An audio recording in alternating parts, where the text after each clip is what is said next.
The young people today do not think about the careers the same way the previous generation did. The work has changed. The aspirations have changed.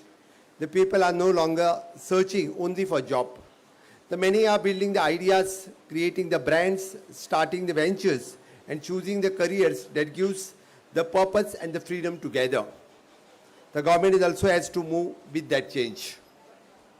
For many years, the people looked at the Goa and saw as a destination. Today, the Goa is in preparing for the people to see is a possibility. Tourism will continue to remain one of the biggest pillars of our economy. The last year, the Goa welcomed approximately the 1.8 crores of the tourists in 2025. And the international tourist arrival, the registered, is the 10% increase. Those numbers tells us about the world continue to choose a Goa. Now, the next question is important.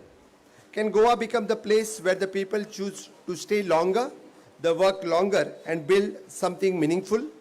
The answer is yes.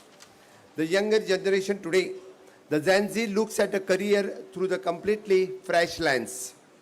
They refuse to be a typical office setup, and they want the flexibility. It is a mental peace and environmental that sparks creativity. That opens the huge opportunity for the Goa. And we are creating the foundation for Goa become the India's preferred the work from home destination and work from beach, where the people can work with a beautiful view. The government is putting the system in place because the talent should find the opportunity here itself.